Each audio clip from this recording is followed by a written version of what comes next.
warm welcome to our people listening to this episode. This is Indwin Joel, your host for the day. I work with an organization called as Anubhavam, and we have our episode 14 with us today. And hope everyone is out of office and on the way or to home and everything. For all the busy people, we do have this session being uploaded later in the YouTube, so that's a take for you. So before we introduce our guest of honor for today, we would like to introduce to the community. So this is a community run from Sapient HR, which is a global consulting firm which is into HR consulting. So for your HR consulting needs and everything, do check out Sapient HR in LinkedIn and other social media channels. So this is part of our leadership lens. It's a digital bifurcation of global HR leaders across in India and in a global presence. We are looking at a free talk of conversation between great leaders and their journey and how their journey had transformed in their careers ahead. So it's for every individual who is aspiring to become a HR or in a journey where he's looking at a transformation. We're looking at different subjects line, and congratulations to Miss Yamuna to be part of the 14th episode. So there have Thank you, Joel. been. Thank you, Yamuna, for that. Before we go into a short video span, today's topic for discussion is about the science of facilitating discussions. So over to you, Dr. Arun, for facilitating a small video presentation about Miss Yamuna.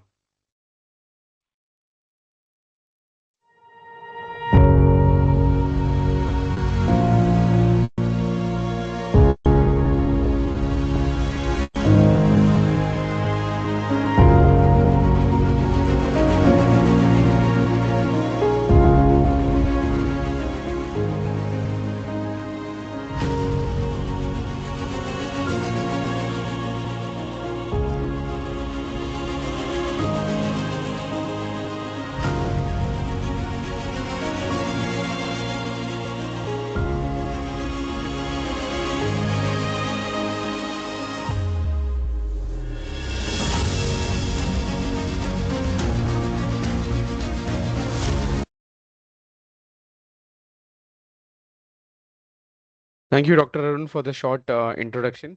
So we have Miss Yamuna, CHRO, Basilic Fly Yes, Studio. yes, Joel. Thank you for this opportunity to you and the Sapient HR for giving me this wonderful opportunity to be, like networking with the community, sharing our experiences, hearing your experiences, which will, I think together we are learning a lot. I think we have to scale up a lot. Thank you, Yamuna, for that warm acknowledgement on this thing. We did a small video presentation, but there are a lot more things about Miss Yamuna which is not known. So, can you share some insights about something which is not known to the people from the video presentation we have for you? Uh, I mean, about me, yes, I think Arun and yourself just made a very quick summary about. I mean, I myself was reading it. Okay, it was like a very just of what we've been doing on a professional front, and what about us? Yes, the thing which it's not in my profile or resumes. I started as retail banking sales. My first job was into sales, where that gave me an open. That's my corporate exposure into the. I'm just stepping into the corporate from a normal family, getting into the corporate first time into the sales. I was working for IndusInd Bank, as a retail sales, which actually gave me an opportunity to know people, how to talk to people, how to get to know them, and pitching my product to them. So I think that gave me a very good pace where I think that my interest came towards HR. After that, I slowly did my PG and moved into the HR. I think that sales background gave me a very good start and very good, insight on how I should focus on my further career into HR and how I think I like interacting with people, so I chose HR, I guess. So for a lot of people who are listening to us over here in live and who would be listening to us when we are on YouTube, do look into the part that you need not be from the HR background, but you can still make a career in HR. Only thing is listen to Miss Yamuna and look at the transformation journey. So, our topic for today is the science of high performing teams. See, a HR can have a role of an individual contributor, or he can also have a team to look at the firefighting and everything across. So, when you hear people saying high performing team, how do you think about the productivity and in your experience across in various industries across? How do you define a high performing team? See, on a traditional way, we all see the high performance team as a, the high productivity. Productivity is something which is a final outcome of a team. I believe in that. And for that, a team has to have certain factors, elements internally. Each team is different. Each team has its own success. Each leader is different and they have their own success stories, all of that. In my experience, I feel the high performance team is a team which maintains consistency. They like to have the consistency of their performance, the productivity or whatever the organization look. They know what is their clear goals and they sustain to it. They continue to do that, over the period of time as well. It's not one project, we are success. Let's not do that a second project also. They want to do a better way than the first project.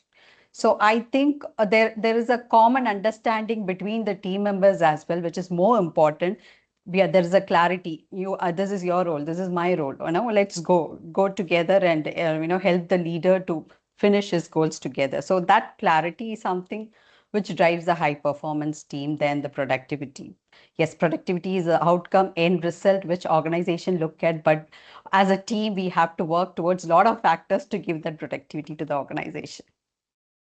So that's a very great insight to know about like how do we look at the outcome, but we also need to look at the input factors across.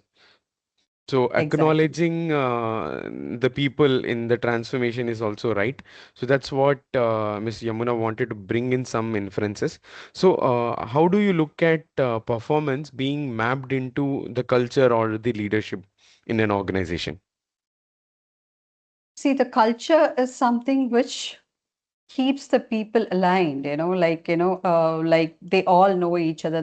The culture and every organization culture is different, okay? So a leader's role is to keep the team aligned to that particular organization's culture. So know each other. It gives you a discipline. It gives you, like connected with your own team member. And then the leader comes so that it gets, aligned. So basically, a goal is set, the team are connected, and the leader is going to align the team to collectively, give the outcome. So I feel science gives us the data, science gives us the strategy, whatever we call it as, science is it's all three is an ecosystem, I believe. Like, culture, science, and leadership, all is a different ecosystem where they have to intersect and brings the team, goals together and the success together, I would say, rather. That's a quick bite on like understanding it is being interlinked to the culture in the organization and it still changes over with the leadership. Obviously, yes, yes. That's like connecting a simple inference like when you have a process in place and your outcome is known, your input needs to be put in across, and you always have a feedback mechanism across. So being an engineer, I always correlate to like input, process, and then you have an Output. outcome. Yes, Exactly, and exactly. you really brought into the picture saying the cultural differences in an organization also take a hit. So, from your standpoint, leading into the next question, people sometimes think great organizations have great performing teams and across. So, what common myths do you think in different industries you have worked in across? So, how do you place it? See, great organizations has great leaders. Yes, absolutely right. That my experience, personal experience, and as an organization together, like a person who has been a great leader or a performer may not perform in another team. We don't know why, we then we go into the start, then we analyze and take it forward. So basically the common myth is, yes, this guy is a superstar, this guy is a superstar, let's bring them together. But whether it works out or not, we don't know. We have to build that base culture. When we talk about the culture and the leadership, it's a duty that as an organization we have to set up a right culture for them. So I can bring in a person from my competitor. Okay, he would have been a great performer the industries which I work. He may be a great artist. When I bring him here, he may not perform well what is expected from me out of an organization. So I think the great myth is, first thing I wanted to actually I tell my management also, don't think that he will perform here. We have to set up the right environment for him to perform. So are we willing to do that? Those organizations have a different culture, different policy, all of that. Are we willing to give that environment to him so that he will perform better? So the first myth is that. The second myth is every team fails once in a point. It's not that the high performing team always, yes, sustainability is something which is part of it, but still I believe like they do, fail. But the thing is, they fail and they come bounce back immediately. I think they learn from the failure and they bounce back. So these are the two myths I always keep telling my management. Please don't think in this way. Let's journey with them and create the culture what they require. So No, maybe you will have a different experience, or that you will have a different thought of it. But still, these are the two myths I always have a conflict, because I worked in different industry. When I talk about our industry, I worked in a different industry, media. So we always see that.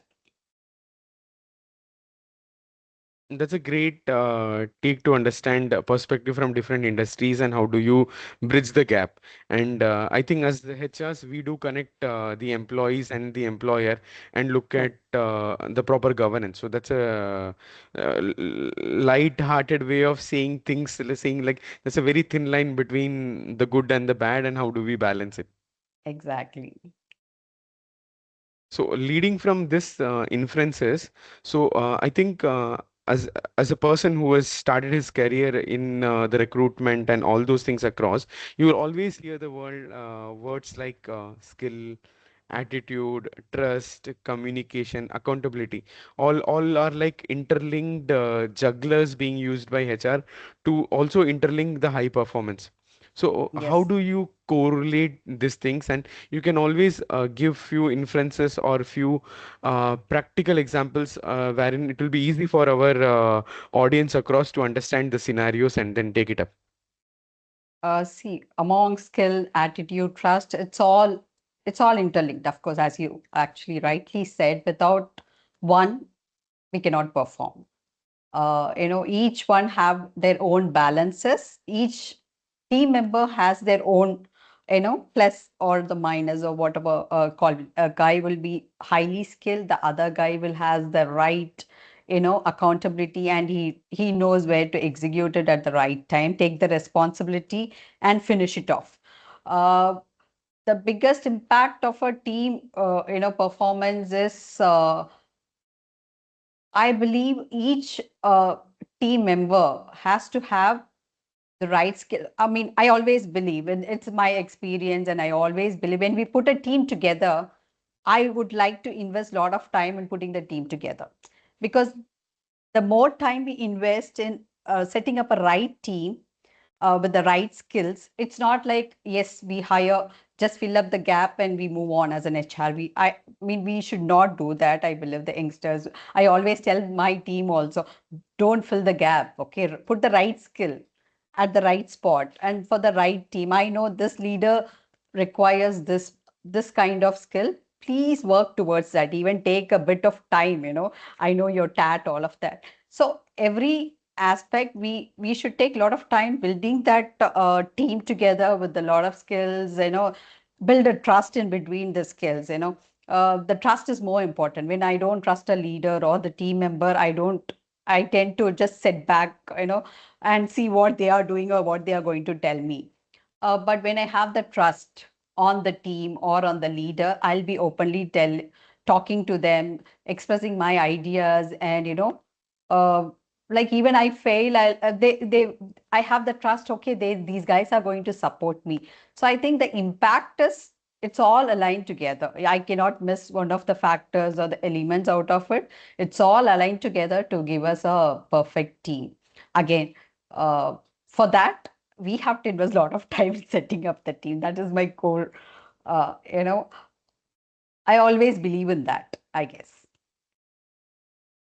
I think that is rightly being set up like s- you talk about knowledge, skill, and attitude, and then how do you combine it with the trust, the True. collaborations, and how the leader is investing on their team members itself. So that's a very good insight about making the people understand, like, I take the bullets for you. Let's look at how do we run the show.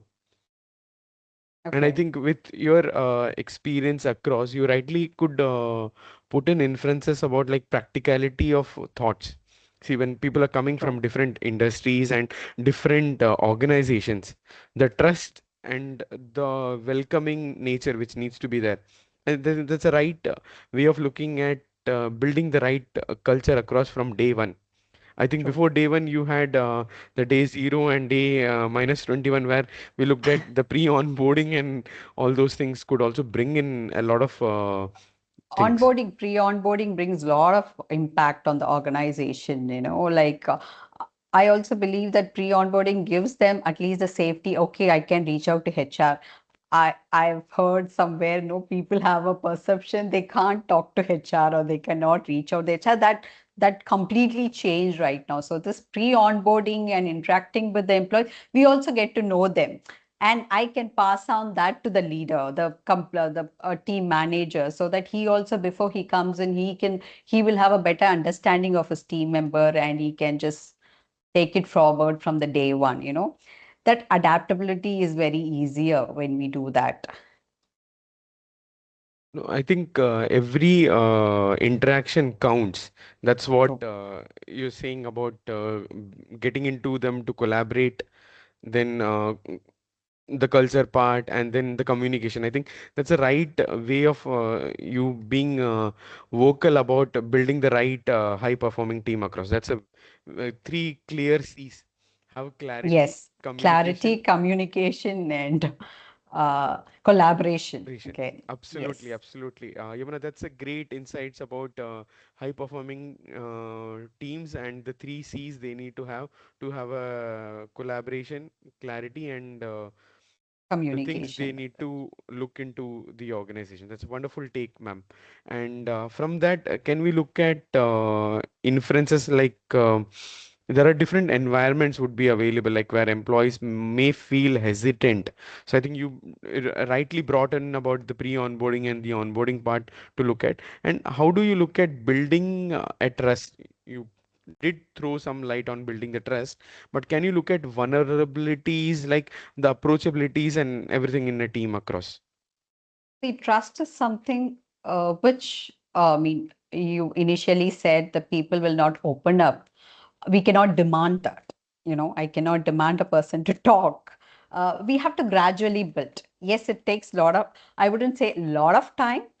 It gradually builds in the team, I guess. For that, a leader first have to have an empathy. We call it as across, like know your team, know your people, understand. It's not about the emotional connect or something personal connect what we build. It's at least something I know about you.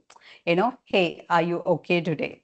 So something, these things actually give them a trust to open up. Yes, it gradually happens, but we have to do it. Everyone wanted a better team, right? You wanted, I wanted, say everyone wanted to be in a high performing team, all of that, where I believe we all have to practice this as a team member or as a leader. So we have to slowly, gradually increase that connect. As you rightly said, then the collaboration comes, the connectivity, the communication, open communication. Let's talk on the table, over a chai or a office, formal you want, informal communication you want, a meeting you want. I think we have to build that slowly brings in the trust. When I add a new team member to my team, so slowly I need to understand. He has to sit with us, talk to us. Uh, Only then he trusts us and he started opening up. Otherwise, he'll be like sitting ideal. You don't know what to do. Maybe he'll have a clarity on the goals, maybe, but doesn't mingle with the team. So that way, I think uh, it a major role plays a major part of it is has to be played by the leader who gradually brings in that trust and open communication so that all of them are like, together and they understand the goals better and team ka people better. Empathy makes that happen, I believe. And I think you brought in the difference of a good leader and a good manager across into the table also over this perspective. And what I liked from your discussion was like not every discussion happens over the boardrooms and everything. There are few discussion do happen chai pe charcha, or your quick bites breaks between your interactions and everything also brings in a lot of clarity and lot of bond building across. So that's a very good insights, Yamuna. And when we look at the different teams across the different upbringing of the people who are coming into the team across, how do you look people can achieve results if they don't know about the other team members? My question was with regard to how is the vulnerability being taken in account for the teams across? How the team leaders can help in pitch in for solving those accountabilities and vulnerabilities in a high performing team, because not everyone would be performing to their best. Yes. I feel as a manager or a team leader, uh, nothing stop. I mean, they should not hesitate to share their failures. I believe we all learn from the failures. We were not a superstar from the day one. I believe so. We all had our setbacks. We all would have got shouted by our bosses for not doing something, obviously, and so it's nothing wrong that how we came to this position, like share our experiences, where we lacked, did we come back of that, the vulnerability of failure and what we learned and what was the outcome and how did we basically, like came out of it, and how we don't want them to be, facing that, or if they have a problem, how openly they can talk to us.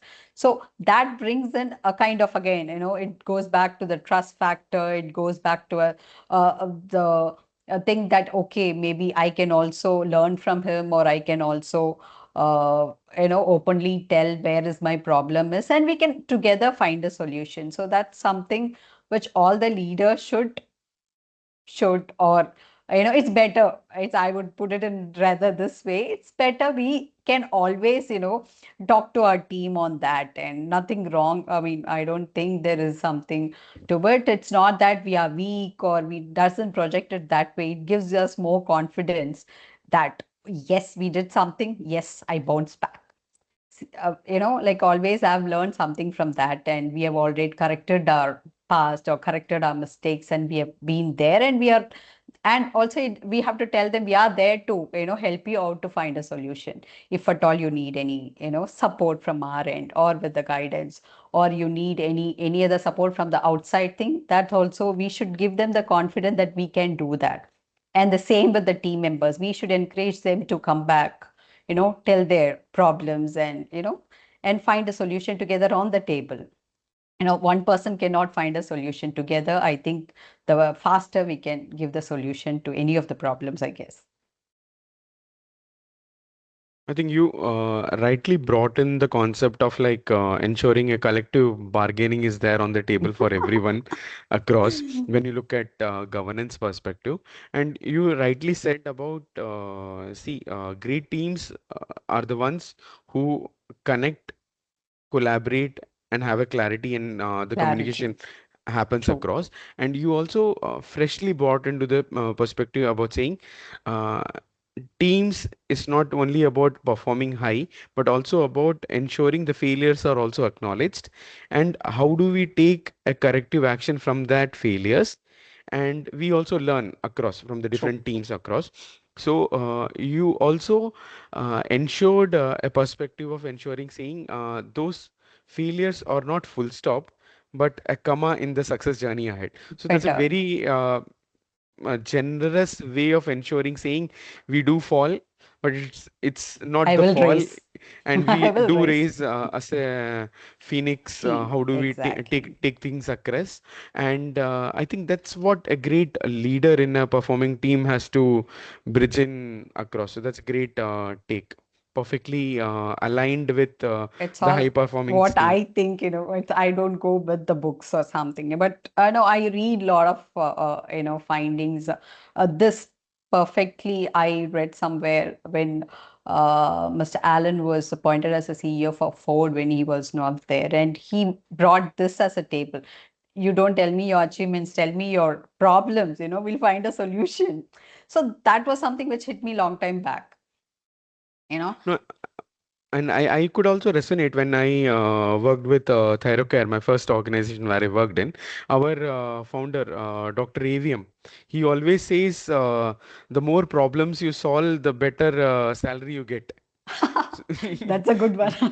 so you also brought in the perspective of problem solving into the table, and it's not about what we holding us back, and that problem solving do comes in with the collaboration thing and everything happening, and that's a great take. So the next question would be like, when you're looking at organization who are sustainable, so the team's performance also needs to be sustainable. So what's the emotional intelligence and that kind of governance which we are looking at over here? See, sustainable, yes, organization sustains and people, the team also has to sustain is a myth, I would say, like, yeah. But yes, that's the expectation overall, as an organization, every organization wanted that sustainability at the as a part of, thing. We can't, it's not that we can't fail. At least, this comes with a, I think, to maintain the sustainability, you have to have a proper strategy, I would say, like an initial proper strategy, a clarity. See, something which boosts the team members or the employees is when I give them a clarity, boss, this is what is your role, and please do that perfectly. I will be there for you. So this clarity of role and clarity of guidance, when he has it, and when they have the trust and when they have the right culture where they can perform well. And also one thing which I always like is, please tell your team uh, what is that, pro social, like who is the end user. There is someone who's getting benefited out of what you're doing now. When they know that, I think they have much better, like, they work together, maybe a different team which wanted to, uh, which gets benefited out of what the coding I'm doing right now, so these are the three factors which I guess, which takes the team and makes them consistent, like, they just sustain their performance in this. I mean, that's we have a focus. Okay, this is the person who is getting benefited out of me, this is the team, or this is the other organization, this is the client who is getting benefit out of it, and we show them the progress, how they've also grown because of your work, how the other person is also grown, and what is the, value addition we are doing to them. So all that open progress, when we show to the team, I think they get motivated, and the sustainability is like, keeps moving on. We I maintain. think that's a good take to take it like from individual to the team and then to the organization. So as individuals, we need to be responsible, and True. as a team, we need to be a responsibility is Work also together. put on. the team as well. Table, So yes. as we live in a society, the society governance also comes with governance over there. And then you also brought in the picture of corporate social responsibility for an organization. See, as an business making entity working towards the business competence and sustainability over there, it's end of the day about the P&L. The But P&L, exactly. yeah, but still you brought in the picture of a proper governance and a framework to ensure that there is sustainability and there is also a responsible practice. Exactly. And someone is like, yeah, benefited out of us for a small work. It may be a small work, like he knows, hey, that person is happy because of your work. So we keep the team motivated that way, I guess, A simple answering an employee within 5 minutes makes him so happy, that is something. Uh, I just, that's what I tell the team. If you go and ask, something, if they don't respond, how bad you feel. So respond to the employee immediately. That gives them a happy thing. So he's happy, you're happy, your work is over, go on, move on. So this is something which I keep pushing the team to do it, like a small things makes the team motivated, I believe, the progress, what they do, all of that. Okay, so I could correlate over here is like the small things you invest, it gives you a greater returns and the power of compounding. So likewise, you brought in the picture of doing small things across, which will have an impact, and that positive impact will lead to a greater performing teams across, and Gradually it everyone standing across for the team. So that's a exactly. small habits but with compounding effect on the organization and the Okay. team. That's a very good take for people to understand small micro learning tips, which our guest of honor for today is sharing with us. So that's a great take, ma'am. And Thank from there, when we move into the impact, the managers might look at different perspectives and everything. So if a leader has to compromise or balance between empathy and accountability, I think that's a very thin line between the thin two line things. between that. So how do you balance that without losing a trail or losing the governance part over there? See, empathy and accountability are the core for the team. Obviously, you can't leave this or that. It's always an intersector, interlinked, and uh, as a leader, he has to balance it. No other go. I would say, rather, either you should be a non-empathic person. I say, hey, boss, do it. I don't care what I or there are different leaders again. They have their own way of doing it, but somewhere a leader has to balance the empathy and the accountability without disturbing the empathy and but at the same time we just put forward that, boss, this is the thing, I'll help you out what to do. So it's as simple, no? We are a 10-member team. A person has certain tasks to be completed today, but he's seriously not well or something, the other guy pitch in and take it. Or as a leader, I can say, okay, you chalo, you keep quiet. I mean, you take rest. I'll put the job into someone else. And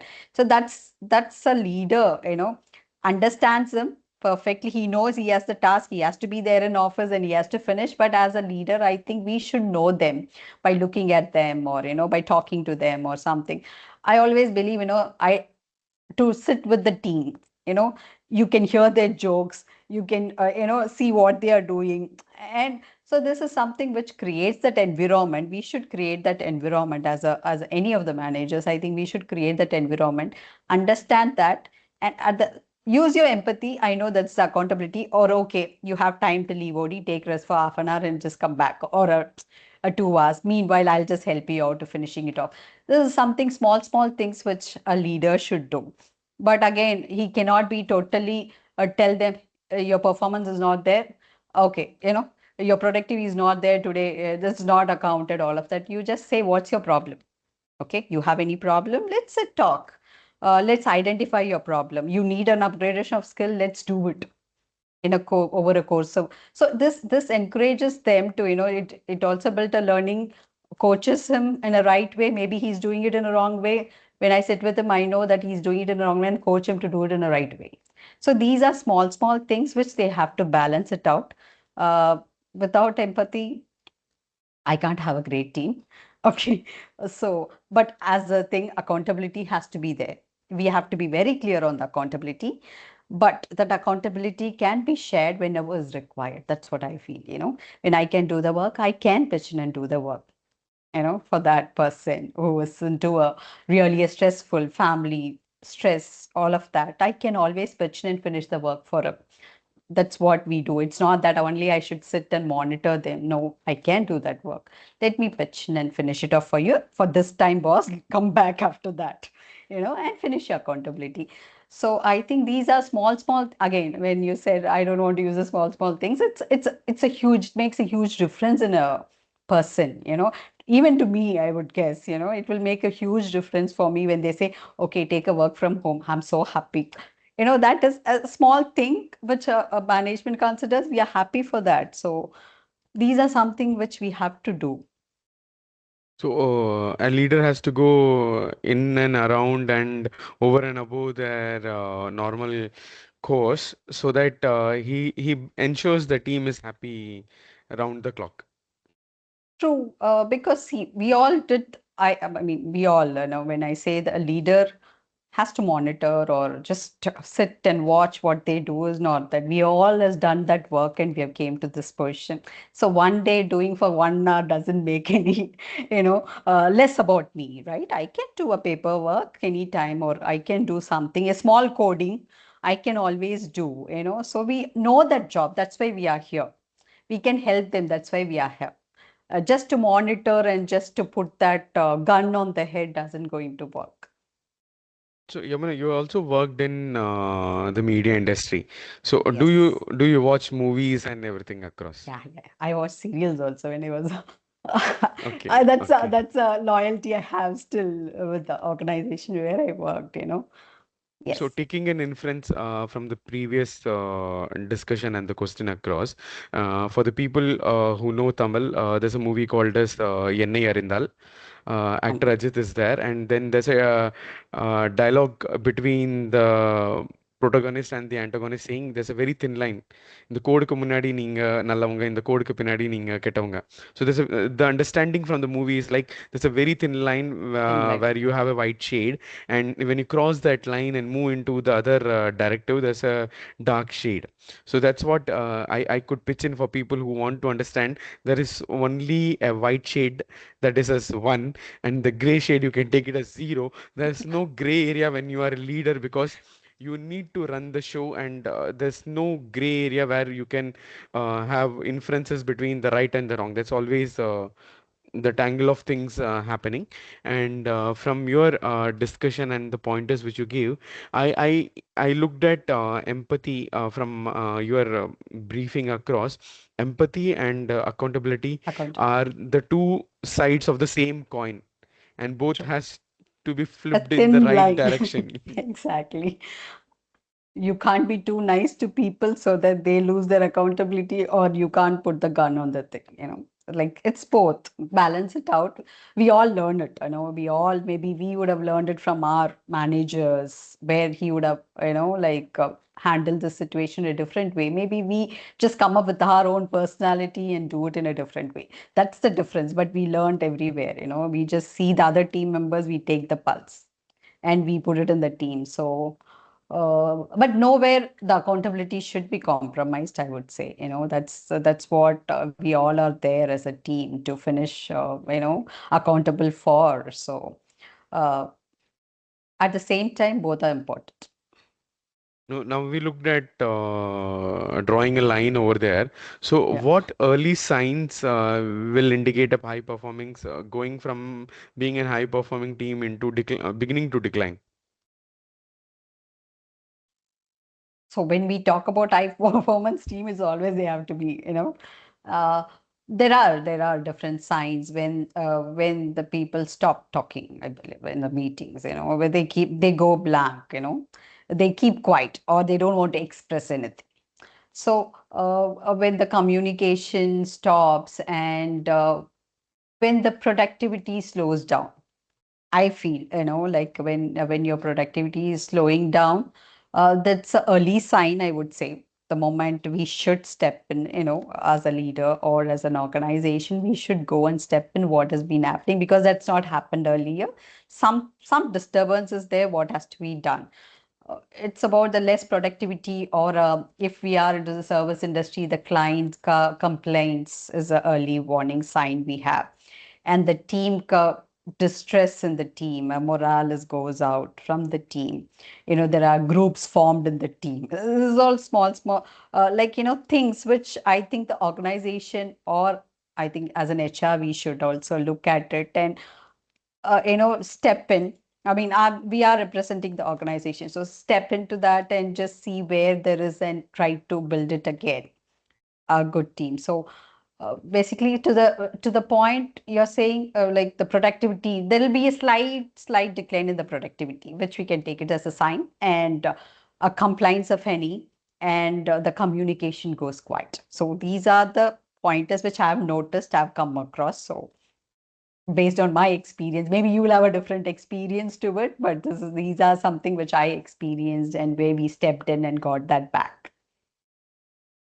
Appreciations are different in different industries and in different teams across, but the mistakes remains the same across in different industries and different organizations. So I'll will liaise with the things which you have given, and I take a bow saying that's what the mistakes and the things which will bring in the compliance part from the other community or other client which brings in the governance over there, and True. then the fall of communication and the no meeting agenda or the things which There are other brings in. factors as well, yes, come into the picture. But yeah, the more no meeting they'll have, that there will not be any, like coordination between them, whatever we talk about, like there'll not be a collaboration between them. They work on dissented, like I work in my way, you work in your way types.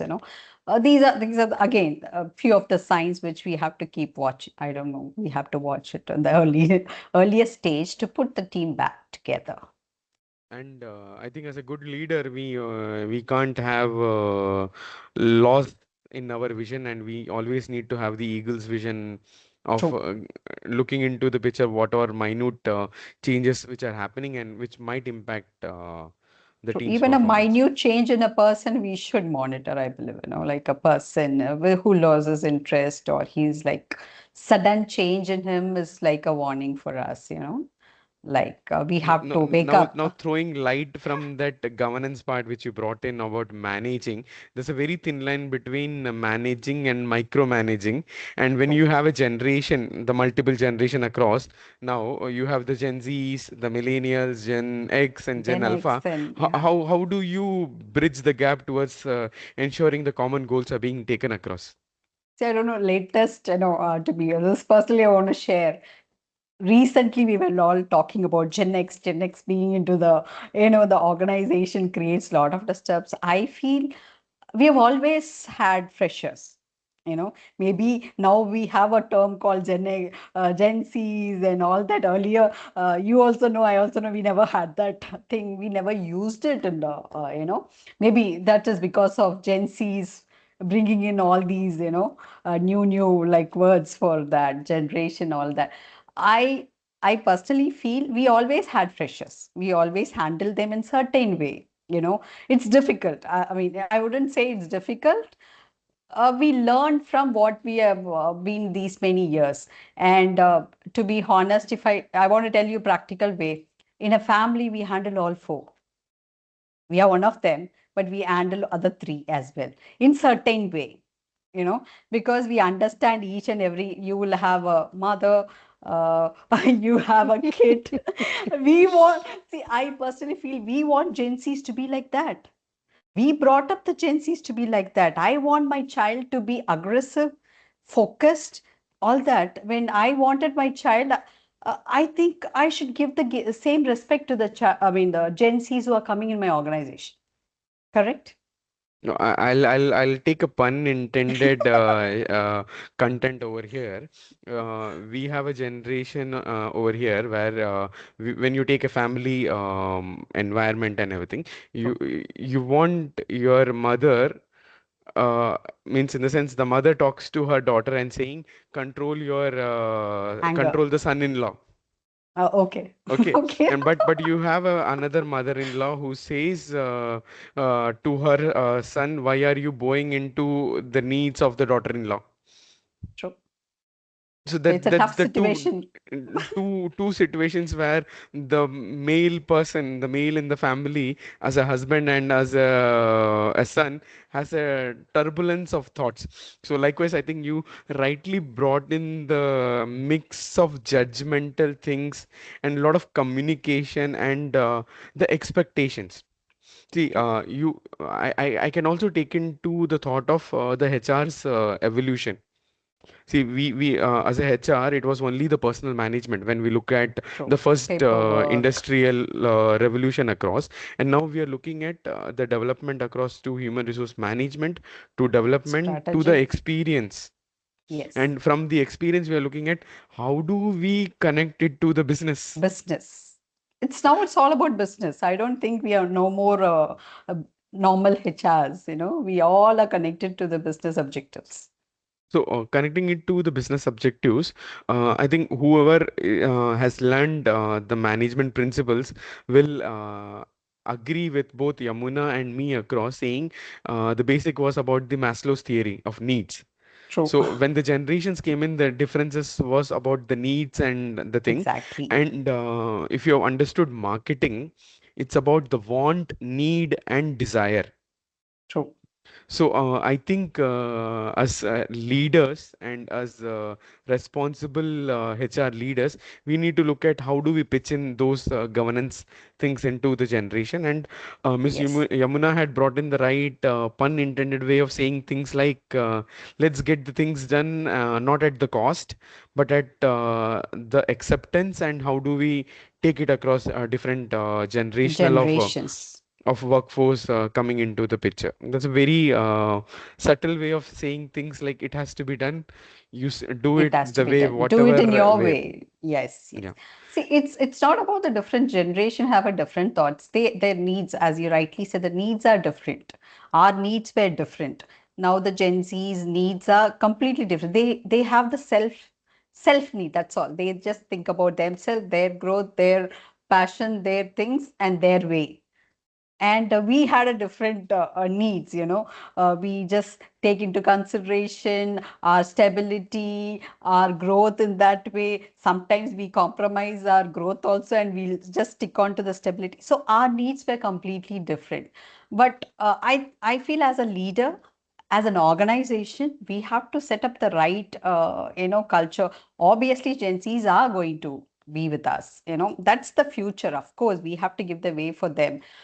I always feel, Joel, like persona based, like a plan has to be, like driven for the Gen Zs and for our team also. When we do a persona based is something personally we create for them, the way forward, the plan of action or way forward to take it for.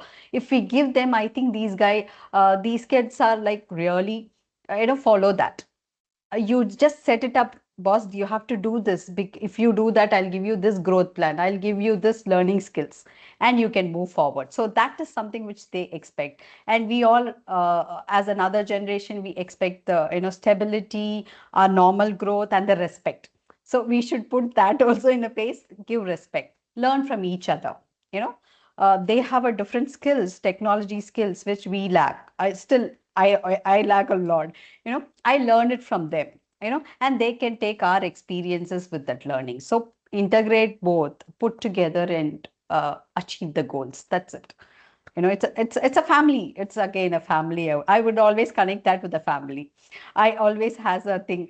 Okay, when my team members make mistake, I'll think, okay, if my daughter does, what I'll do, keep quiet, put it in a right way. So that's the same thing I'm going to follow there also. And I think we would request everyone to take care of their families. So that's a pitch in of sustainability and then collaborations, and also looking at ensuring everyone succeeds in the end game. So that's It's all a communication again, it's not a different thing. Organization is not a different families. It's if you have an open communication, you get different thoughts and we come up with a great plan. So the same thing we have to, like follow everywhere, I believe. And I think the Gen Zs may accept this as a part of the family or an extended part of the family, but I think they take it more of a sportsmanship in And the organization, putting it across in their terminologies. But I think you rightly put, there are different baskets for everyone. We need to ensure every basket is filled across, and then felt. it is being taken care to ensure the high performance team is always on the pitch in line and takes it. See, the acknowledge it. That's it. No, no, just put that acknowledgement. Okay, you want an acknowledgement every stage? Yes, let's do it. Nothing wrong in doing it. Acknowledge it and give them the progress. They are happy. Any No, generation, I guess, that way. yeah, I think we come from a generation where we accepted what all was being told to us from our We parents, and quietly, we looked yeah, at, yeah. we accepted it. No, no, we will think, oh, we have made mistake, is it? Like these guys say, no, I'm right. Okay, you what you're telling is wrong. But yes, yeah, that was the culture we have come in and the generation No, gap. we That's were brought into a culture of saying acceptance and don't raise your voices and everything in front of yes, adults and everything. exactly, And I exactly. think now the shift over has happened, and we are looking at a generation from accepting things. We are moving into a generation, handling a generation which are very vocal about their needs, and we have accepted that with Accepted that. let's do it, accepting them to ask the right questions. True. So we correct them wherever required. Still, we tell them, don't raise your voice. Still, we tell them, don't raise your voice or put your thought in different way, different tone altogether. You just tell your point, tone your voice. That's something which I think we learn to tell them, than our parents like telling them us in a different way, I So guess. from a no, we have come into acceptance, and from acceptance, we are coming into governance. And I Governance. think the previous communication, which I think I missed, but you brought in the concept of mentoring, where we mentor the next generation for Next our generation. experience. And you also brought in the technology perspective. So it's about reverse mentoring. We as leaders It's getting a governance on the exactly. technology and everything from the young chaps who are digitally sound and digital savvy and tech savvy people. Tech savvy. They get things like this in the technical world, which I will be like going and searching it. I guess. The learning curve for us to understand technology has been a little bit of a cliche and a plateau, You're but an for them it engineer. You is. will understand better. I think I'm No, I, not. I I made it a clear point when I did my engineering. After I did my engineering, actually the thing, if you want to look at my story, I actually wanted to become a doctor. Oh my So God. my So concept was like, if I become a doctor, I'll save lives. So let's save lives that's and our, save. when we were That's in the thought third standard, process. fourth standard, what do you want to do? I want to become a doctor. So No, that's the right way that's of the saying things, because we did not have a career plan because we true, believed the career plan from somebody else in the family or somebody in the society. true. Now you have a lot of career coaches and people doing a lot of technological advancement like DMIT courses and DMIT interventions, where we look at what brain is being developed. Is your right Yeah, brain developed or your left right, brain right. developed? And then you look at what skill the person would be right True. fitment into. So that's our the technological inferences. And I think I'll drag you back into your media houses. So in creative industries such as media and animation, where you have exposure, how do you balance the creative freedom with execution discipline? That's a tricky thing. It's always it's a fight, I would say. It's a healthy fight. Every industry, I mean, as a media industry has. So creativity is something you can't define, like this is what have to be done, this is what have creativity is something comes at a any point of time.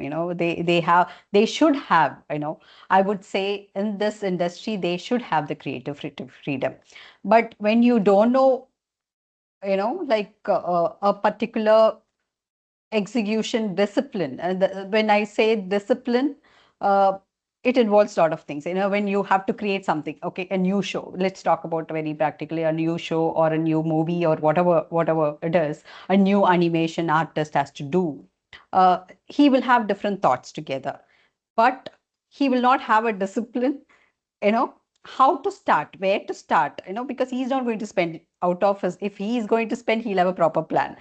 As an organization we look at, we have a different discipline we follow. First there is a research clearly done, gives me a data and says this works, this doesn't work. Again, whatever works in other thing will not work out here.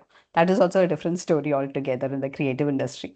But at least we have a data to analyze and understand what it is. And then comes the strategy part. It gives you a strategy how to do it, how to take it forward.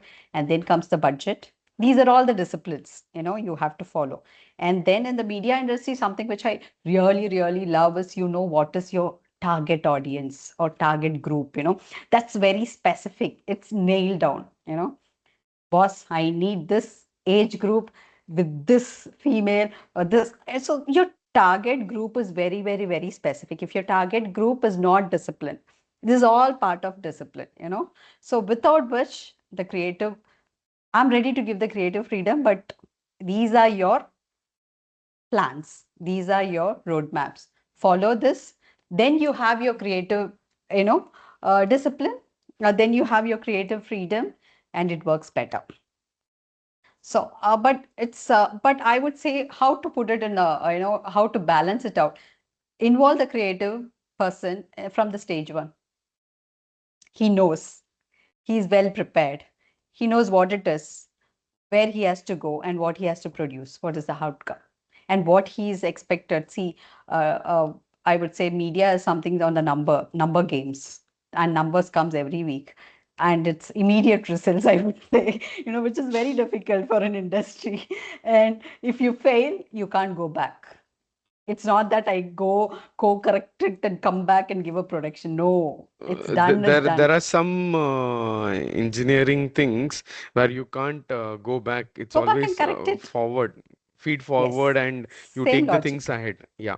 Same And I logic. think when I listened to you, I could remember my teachers teaching me research methodology, saying step one, step two, Step step one, three. step two. We need to True. ensure that flow chart is being taken care, start and Taken stop, care. and you have a lot of inferences. See, Absolutely. that's the discipline. If they don't follow that discipline, even I give you the freedom, the complete freedom, you cannot be successful.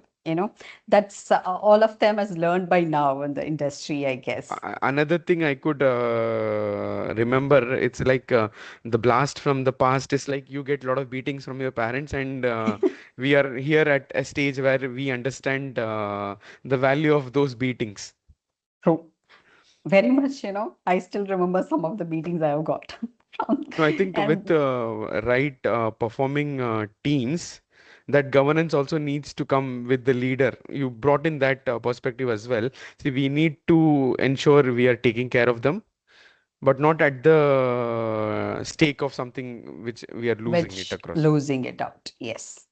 So there's a very thin line. Like we said, the discussions are always high-heated arguments in media houses about the numbers and everything. But still, end of the day, it boils down to communication, Number. co-creation, Yes. Work. collaborations, and taking it things. The science first, it starts with science, the data and the numbers. It just starts with that. And again it comes as a stage. So where you have to follow the everything. Media is more into collaboration, I would say. Like more into communication and collaboration. You can't have time to wait for the next day to talk, to communicate. You miss that opportunity. So it's more into that, more collaboration, more communication is required with the proper data, and then your creativity flows. I guess you take your call, man. Yes. And I think you also pitched in like this would come with two inferences. Like it can be a science and it can be also a management perspective, depending on how do we take it across. And I think that brings down to few more things like if you want to design a high performing team or something from scratch, what elements do you want to take it up? uh, See, high perform, if I wanted to do proper, as I mean, I think we had this discussion earlier also. I would put a lot of time in building the right team, like setting up my major of my 100%. If you talk about 100%, I would say 60% of my involvement is going to be the team. Yes, I need the right skills, all of that. I mean, I can talk about hiring the right team or whatever it is, setting up my team, understanding them, giving them, like a perfect team. I wouldn't say every team is perfect, but at least I'll make the team which is available as a perfect team. So 60% of my common understanding between the team is something which I wanted to build it. 60% of my time I wanted to invest in that. And then I want to give them the clarity. So these two solves my 80% of my problem. Okay, so I understand the team is set, the team know each other, we all know have a common understanding between each other, all of that. And then my clarity, my role clarity, or my expected clarity, the organization goal clarity, everything I'm going to invest, I've just put it forward. So almost everything is covered in that. Then I'll use my emotional, intelligence and my empathy and my, I would say, the progress. I acknowledge them. All of that comes into the picture. Performance come into the picture. So I would put it in that I'll just create a great team with the proper understanding, with the trust I'll build inside it, and then give them a clarity and take it forward from there. I think you shifted Peter Simon's or Peter Sage's philosophy from C to P: purpose, people, productivity, and Productivity, performance. performance, So that's a quick shift of marketing technology from C to P, from consumer to communicate, product. correct.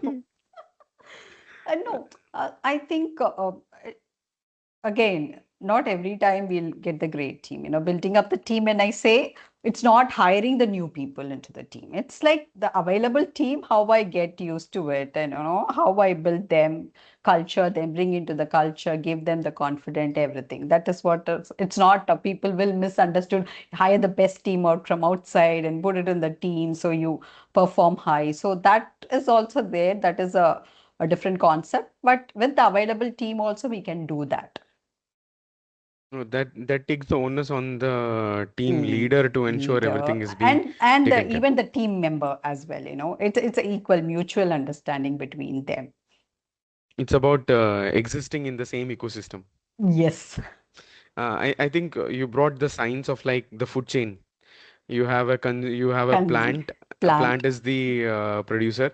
Then food you have the consumer. You can have like herbivorous or carnivorous, carnivorous and the omnivorous is also there. And you have a lot of food chains and food everything, which chains and creates the food web. yeah, it goes on. It goes on, and then you have the source of energy, the sun, at the Yes. center point.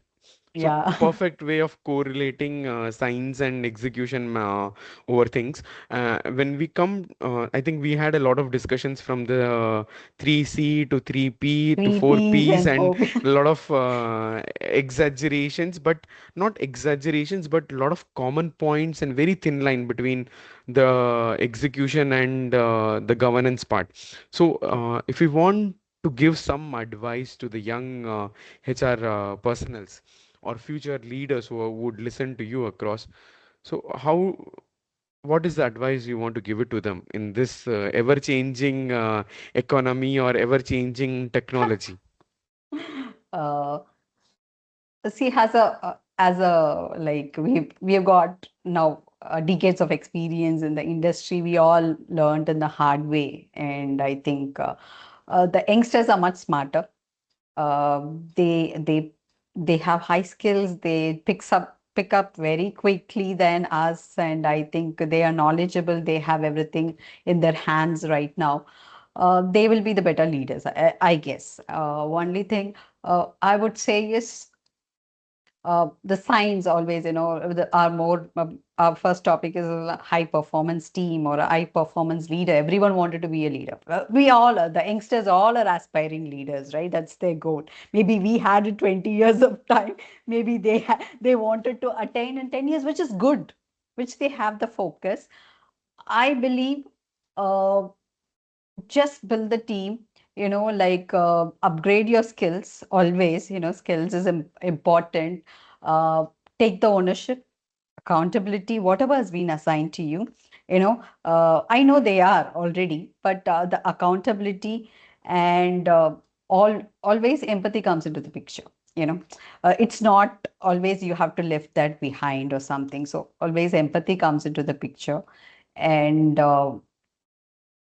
mutually we have to take it forward. I think they have to mutually work together, collaborate together, learn from each other.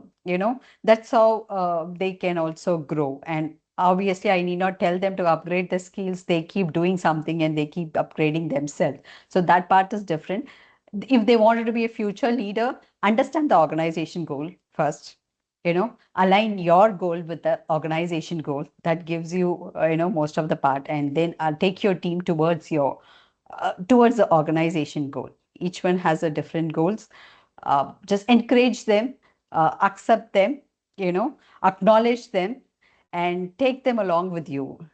You progress, they also should, obviously progress together.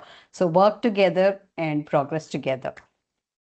I think I need not summarize the summary because it's well put up by Miss Yamuna.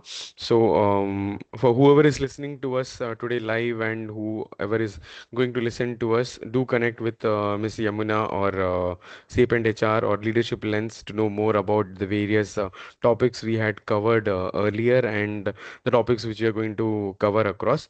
But I would like to take a few moments before we come into the conclusion part, because Yamuna had worked in the media houses, and I, being an engineer and watching movies like a movie buff, I'll conclude with my remarks from the lot of movie examples Movie across. examples, okay. So that's what I always like taking movie examples because it brings in a The common thread connects. for Exactly. everyone to go through because it's always is the common man and the journey across. So True. as we conclude today's conversations, I'm always reminded once again of lessons learned from the movies. So in Lagan, victory comes through unity, and in Chak De India, success comes through trust. In Bahubali, greatness comes through leadership, and in Vikram, achievement comes through collaboration, and in Padepa, resilience comes becomes the foundation of success. So workforce is no different thing across. Different thing. So high performing teams are not built because everyone thinks alike, but they are built on people who choose to move in the same direction despite their differences. True. And the future of work will bring in new technologies, new business models, new ways of working. But one thing remains unchanged. Organizations will continue to rise or fall based on the strength of their teams. Yes. As leaders, our role is not merely to enjoy people or their performance, but our role is to create an environment where the trust grows, collaboration flourishes, people feel valued and listened, and True. then only the extraordinary outcomes become possible. On Possible. behalf of everyone present here, I would extend my sincere thanks to Ms. Yamuna Gaurav for sharing her insights, experience, and perspectives with us. Thank you all for joining us. Until our next conversation, do remember individual talent may win us matches, but great teams create a great legacy. Thank you, Nandri, and Dhanyavad. That's Thank Indwin you. signing Thank off. you. Thank you for listening.